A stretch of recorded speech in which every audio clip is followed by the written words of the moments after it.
What's up guys and welcome. You are watching Fazi Fitness. So let's start this video with the reigning Olympia champion, Derek Lunsford, 1 week after the Olympia this year. So safe to say that he hasn't been eating cookies and ice cream in these past few days, as he still looks very cut and also pretty damn ripped. Now I will go as far as saying this.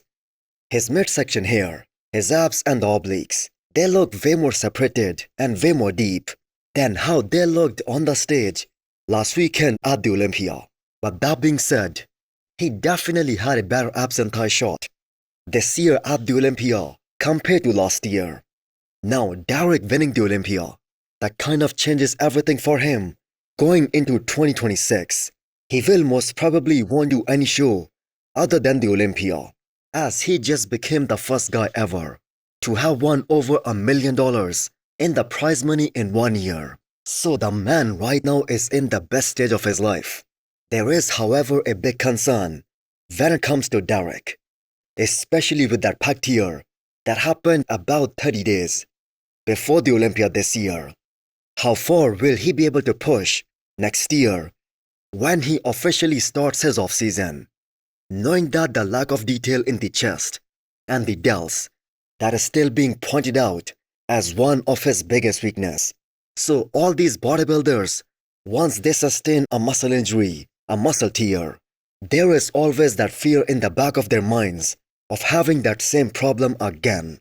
So this is a much needed rest and recovery time for Derek Lunsford. Him and Chris Aceto, they have been smashing the rebound in their first Olympia rebound together. Before you scroll or blink too hard, have you subscribed yet? Please don't make me bring out the emotional blackmail. Hit that subscribe button and turn on the bell icon. It's free, it's painless, and that makes me look way cooler than I actually am. So the 3 times 212 Olympia champion Keone Pearson, he posted a new physique update less than 1 week out of his men's open bodybuilding debut, where he's gonna be going up against Samson Martin, Michael Crizo, and a bunch of other very good guys too. Now before we talk about Keone, the former Olympia champion Samson kind of seems like that is coming in bursting full, and with that same fullness and wow factor that he normally has, as the man is already 300 pounds with about 8 days to go to fill out even more, bring that muscle back.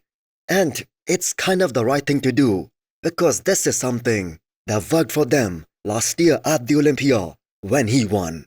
So for those of you guys who do not know, Samson was 280 pounds on the Olympia stage this year, and last year at the Olympia he was 305. So maybe they're going for that same look again. Now coming back to Keone, we all know he's very angry after the Olympia this year. He was unable to showcase that same physique on the Olympia stage that he was expecting, because the peak week, that just did not go perfectly for Keone and Patrick. And for anyone who is thinking Keone Pearson, he will try to come in heavier, as in this picture, Keone is 217 pounds. Well, you are mistaken. He will actually try to come in a bit lighter, irrespective of what he weighs. But he's gonna make sure that this time, the midsection on him, that is as small and as tight as it can possibly get. And also make sure that he has the best control over his midsection. Now do not forget that this is the same physique that many people out there, including some of the biggest names in bodybuilding, they consider the best physique on the planet. And we have to keep in mind, Keone just had one bad session. Not one bad showing, just one bad session at the prejudging this year. And him and his coach, they fixed that issue in just a few hours.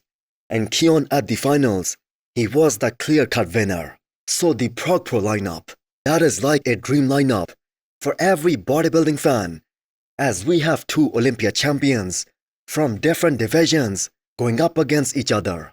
And Keone was very clear from the beginning, and that was winning his men's open debut and not coming in for anything less than that. So just imagine the hype if Keone is able to pull it off. Rubial Mosquera aka Nexzilla did a guest posing a few hours back. So the smartest decision any pro can make just after doing the Olympia, take advantage of the fact that they're in shape and make some money out of it. So Rubial has to be among the most demanding guy when it comes to all these guest posings. And this guy can literally maintain a very decent shape all year round and make very good money at the same time. So Rubial is a true freak of nature. The freaks of freak who carries a tons of muscle, and considering that he wasn't among the most conditioned guys on this year's Olympia stage, he seems to be holding on to a good post-contest shape. So we saw Rubial's comparison with the likes of Derek Lunsford and some other guys like Ors and Jordan Hutchinson.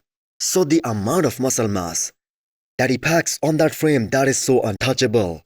And we only wish for that day when Rubial finally shows up, sliced and diced. Because if that ever happens, this guy will be a nightmare on any bodybuilding stage. So at 2025, that was only his third year as an IFBB pro, and he already has a couple of pro wins to his resume.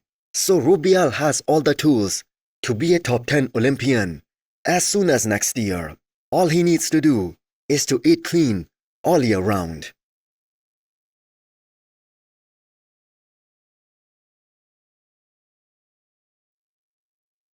So the 7 times Olympia champion Phil Heath, he was absolutely right when he said that he doesn't see a dominant champion in the men's open division in this era.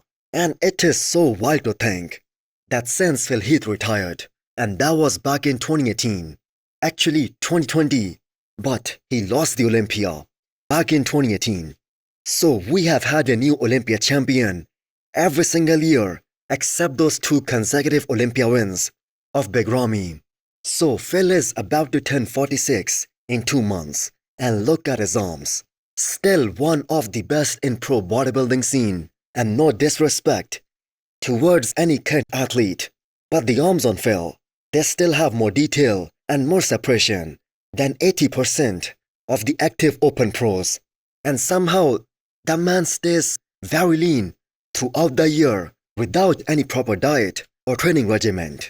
So the one thing that changed the most in Phil's physique after the retirement, that was his shoulders.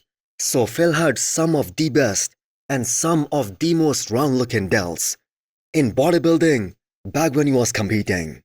So the shoulders on him are the biggest reason he was able to create that width, although he never had the widest clavicles, especially when he first came onto the scene.